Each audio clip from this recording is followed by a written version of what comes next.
àti lárúbáwá alẹ́ àti lárúbáwá oko akẹgbẹ́ mi tí ó là mí mọ́ lẹ́yìn rí o Ànábì ní àfi ó ní Rasulullah kò sí àfi o sallallahu alayhi wa sallam wọ́n ní Ali tún wo lọ ní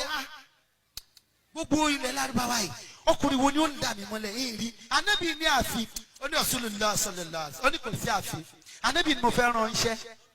sallallahu alayhi wa sallam ó ní ibi tí mo fẹ́ rán lọ yìí ọba bàbá arúgbó kan kùjọkùjọ tó bá débẹ̀ mọ́ sálámà sí o ẹran kan wà lẹ́gbẹ̀ẹ́ rẹ̀ kó kan tú kó máa mú bọ̀ fún mi ní. wọ́n ní Ali wa débẹ̀ kámẹ́lẹ́wájà o ẹ mọ̀ wọ́n yẹ kọ́ sẹ́fà nàbí wọ́n gbá nàbí lẹ́nu sallallahu alayhi wa sallam àwọn sọ wàá kram wọ́n rí paríparí dídá tẹ́lẹ̀ dáadáa Muhammadu tí ì ṣe ròyìnròyìn. Sallallahu alayhi wa sallam. He lived all his life for Allah subhanahu wa ta'ala. He doesn't think about anything. Ànábì kì í báyàn ṣọ̀rẹ́ àfẹ́ntọ́lọ́ ń bá ṣọ̀rẹ́. Ànábì kì í báyàn jẹ́ àfẹ́ntọ́lọ́ ń bá jà. Kò kí bí fún yàn. Kò nínú níbí ni kì í ṣe ròyìnròyìn ọkàn. Wọ́n nígbà tí Ànábì wà ní ọmọ kékeré.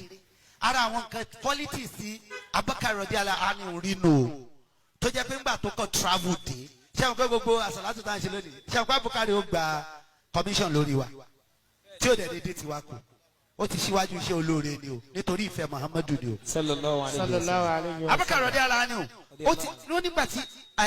Muhammadu sallallahu alayhi wa sallam wà kékeré báyìí àwọn màláíkà kan kidnap ẹni wọ́n wá gbé lọ wọ́n lanu ẹ̀ wọ́n yọ ròrí tèmi àti yín ni wọ́n yọ kú so Ànábì kì í ṣe he just lived for Allah subhanahu wa ta'ala so àwọn sọ́ọ́bà al-ikram wọ́n rí Ànábì tán wọ́n mọ orí ẹni tí baba Fatima ṣe. ń bọ̀ wá débẹ̀ wọ́n ló kàn tú ẹran bàbá arúgbó yìí ni bàbá arúgbó kan mú àlì ni gidigidi ó kàn láàlì mọ́lẹ̀ ní fáì. ilẹ̀ yọ̀ mí ni wọ́n bá tún jà ó bá na àlì dáadáa kò sí pé lẹ̀ yọ̀ mí mọ́ wọ́n ní àlì kàrámọ̀ láwàjà ó wá padà sọ́dọ̀ Ànábì pẹ̀lú àwọn sàhábà al-kiram sallallahu alaihi wasallam ó wá ní Ànábì wá ní ẹran tí mo ní otú wa ń kọ́ ó ní oṣù Ọlọ́run ilé tù bàbá arúgbó kan mo bá ó dẹ̀ nà mí gan ni o ó nà mí kí n ṣe kékeré o ó wá ní padà lọ bá bàbá arúgbó kọ wá sálámà sí ń gbò wá débẹ̀ wọ́n ló wá nítọ̀ bàbá arúgbó Ànábì ní sálámà sí ọ̀sánmà lẹ́kùn o wọ́n nígbà tí bàbá yẹn ó tàn bá ó kàn di Rasulullah sallallahu alayhi wa sallam. oríire ni èmi àti yín ṣe o láti jẹ́ ọmọlẹ́yìn Ànábì o ẹ̀yin ọmọ ìyá mi ẹ dákun ẹ já bẹ̀rù Ọlọ́run o gbogbo iṣẹ́ tàbá ń ṣe láyé ẹjá bẹ̀rù ọjọ́ kan o tá à ní sí láyé ta ìbà ìmọ̀ ẹjá bẹ̀rù ọjọ́ tí a ṣe ìṣirò iṣẹ́ wa o yawma tubla saraya ẹjá bẹ̀rù ọjọ́ kan yawma man kufiya alákọ̀dà mi á dún lórí ìtìsẹ̀ wa báyìí Ọlọ́run ọba nìkan òun lọ bá o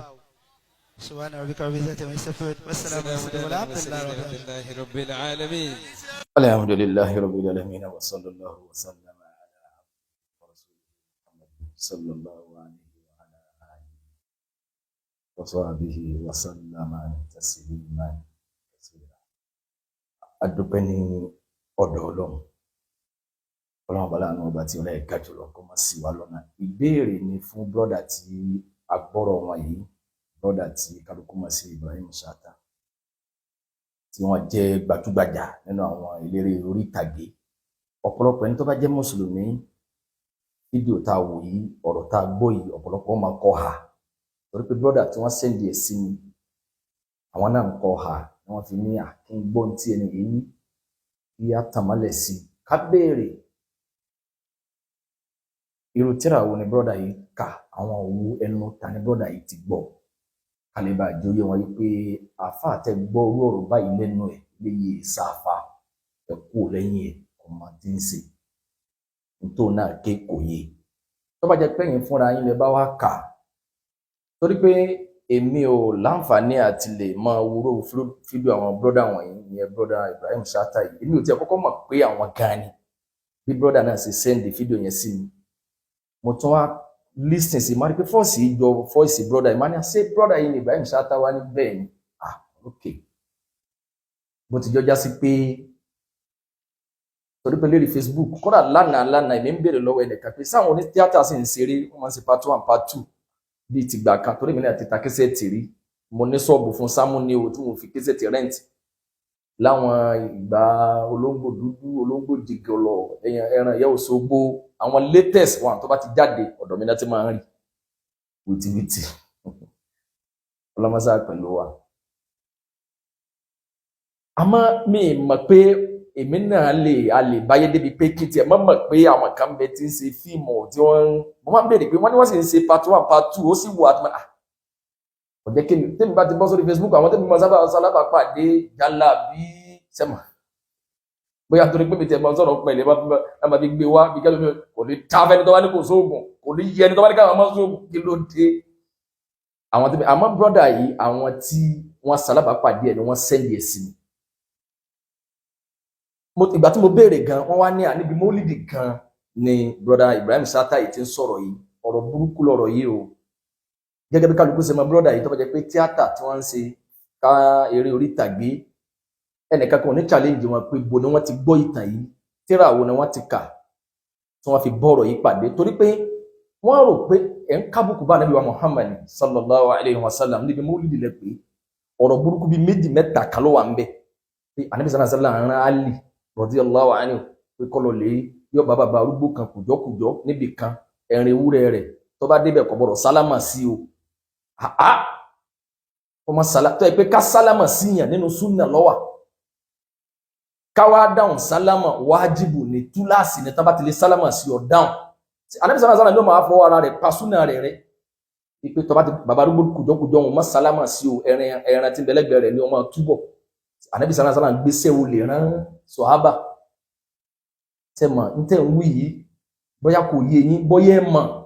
Ànábì sallallahu alaihi wasallam man kasaba alayya muta'amidan falyatabawwa maq'adahu minan nar gbogbo ẹni tó bá mọ̀ parọ́ mọ́ mi pé ń tọ̀ wọ́n gbé tí ó fi jòkó nínú náà ayé wọn ò ní bọ́ du ayé ẹ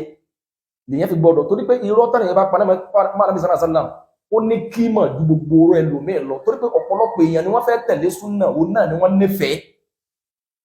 sẹ́mi pé Ànábì náà fi kọ́ yín náà lọ́bẹ̀ jẹ́ wọ́n mọ̀ pé ayé fẹ́ yín ìlú mọ̀ǹká ni yín gbajúgbajà ni yín wọ́n mọ̀ pé irú mọ́lídì nàbí ìtàbá ti ríru yín pé àwọn àfẹ́ eléyìí ti lọ wọ́n tún fi yín tajà ni ìyẹn lẹ́ fi ń sọ̀sọ̀kúsọ làáfà yín náà wá gbẹ́nu ti bí ìdí ìmọ̀ kò lè máa sọ pé ń tẹ́ sọ yìí kì í sáré kọ́dà ẹni tí kéwìrì òdì náà mọ̀ pé irọ́ lọ́rọ̀ ẹ wá bọ́rọ̀ lọ títí ẹ wá ní àwọn màláíkà wọ́n kidnap Ànábì sallallahu alaihi wasallam wọ́n kidnap Ànábì sallallahu alaihi wasallam wọ́n kidnap yẹn pé màláíkà wọ́n kidnap Ànábì sallallahu alaihi wasallam nítorí pé Ọlọ́run rẹ̀ Jìbìrìlù ẹ̀mẹ́ta ni wọ́n sọ pé sàfà Ànábì sallallahu alaihi wasallam nígbà yà nígbà tó wà ní Mákà nígbà tó wà ní kékeré làkọ́kọ́ pé wọ́n kidnap òun àtàwọn ọmọ kéèké gan ni wọ́n jọ ń ṣeré tí Jìbìrìlù sì wá ṣe fún ní hasu ṣàìtánì tó wà ní ẹ̀jẹ̀ dúdú tí máa ń bẹ ní Anas ibn Malik gan ló gba àdìsí náà wà ó ní kọ́dà nígbà tí àwọn ọ̀rẹ́ Ànábì sallallahu alaihi wasallam mọ́ tó padà dé táwọn lọ ké bá olùtọ́jú rẹ̀ ńgbà yẹn pé wọ́n mà ti pa Ànábì ìgbà tó padà darí àwọn rí tracy operation tí wọ́n ṣe fún nígbà yẹn wọ́n wá kí ni wọ́n kidnap Ànábì sallallahu alaihi wasallam ẹ̀sìn gbẹ́nùtì ẹ̀wò bí tí bọ́dà náà wá yọrí ọ̀rọ̀ náà sí ọ wá ní Ànábì sallallahu alaihi wasallam sọ pé kí Àlì ó tún padà lọ́dọ̀ ẹni yẹn ìgbà tó là mọ́lẹ̀ ó là á lì mọ́lẹ̀ Ànábì wọn tó bá ti wá débẹ̀ sọ pé Ànábì ní kọ sálámà sí o ọ wá sálámà sí bàbá arúgbó ṣẹ̀ṣẹ̀ wá àmọ́ lákọ̀ọ́kọ́ olú Àlì ó yí lókìtì lẹ́lẹ̀kejì Ànábì sallallahu alaihi wasallam tó wá ní Ànábì sallallahu alaihi wasallam lónìí wá sálámà sí ọ bàbá wọn wá yíra padà ó wá dà Ànábì wá do lókìtì níbi mọ́lídì kí ló wá dé ṣé fi Ànábì ló mú yín ṣe léyìí tí a pé mo ń sọ lánàá mo ní ìbànújẹ́ ti wá níbi ọ̀rọ̀ mọ́lídì nàbí ilẹ̀ Yorùbá òun ni pé ń tá àmọ́ràn nìyẹn tí Ramadan ló fi wọlé ìsọkúsọ ìwíkúwí ìbànújẹ́ pé bíbí Ànábì sallallahu alaihi wasallam kì í ṣe ìbànújẹ́ fún wa a máa gbọ́dọ̀ ṣe ní ìta àbá ní ìta lẹ́rìí fún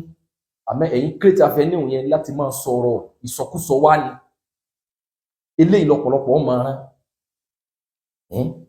àfa ìwà gbẹnu tí kò lè sẹ́yìn káàrù ń bẹ̀ torí pé gbajúmọ̀ ní sọ̀rọ̀ lọ́wọ́ wọn gbọ́dọ̀ takoru wọn àmọ́ èèyàn nífẹ̀ẹ́ brọ́dà yìí gan nífẹ̀ẹ́ brọ́dà Ibrahim Chatta yìí gan èèyàn mọ̀ọ́mọ̀ parọ́ máa níbi ìsìn gbé kalẹ̀ pẹ̀lú ẹnu dídùn torí pé ẹnu brọ́dà yìí dùn gan brọ́dà Ibrahim Chatta bọ́lẹ̀ yìí ti kà á gẹ́gẹ́ bí olùmọ̀ọ́sẹ̀ pé àwọn èèyàn mọ̀ Ibrahim Chatta bó ti ṣe fíìmù tó èmi ti mọ̀ pé kò yí ẹ̀yin dáadáa ẹ̀yin tẹ́ ní mùsùlùmí ni gidi ni ẹ sì máa ṣèṣe bí olóòṣà bí olóògùn wọn máa tọ́ bá sọ fún yín péré nìyí o ṣé ẹ mọ̀ pé ọlọ́mọdé ó jí ebi lẹ́jọ́ burúkú fún yín lálẹ́ kìyàmà ní ká máa ṣeré torí orí ìtàgé ká máa ẹ fún wa lẹ́rìí ni ẹ̀rí là ń retí o a máa retí ẹ̀rí ìṣẹ̀lẹ̀ pé táwọn yẹn bá ń gbósùbà fún yín pé bọ́dà yẹn bí wọ́n ti ṣe tíátà tó ọmọ kéwò ẹja mọ ibi tẹ́ ẹ ti kà ẹja mẹnu àfáà tẹ́ ẹ ti gbọ́ subhanaka allahumma wa bihamdika ashhadu an la ilaha illa anta astaghfiruka wa atubu ilayk bí ẹ̀yin náà ti ń kọ́ pé wọ́n lè rí wọn kọ́ lẹ́rìí o ọ̀rọ̀ burúkú ni o kò sínú tíra kan tó jẹ́ tíra sílámù tó nítumọ̀ kan táwọn ẹni eré kọ tẹ̀tẹ̀lẹ̀ bá rú tàbúrúkú wọn pẹ̀lú Ànábì wa Muhammad sallallahu alayhi wa sallam.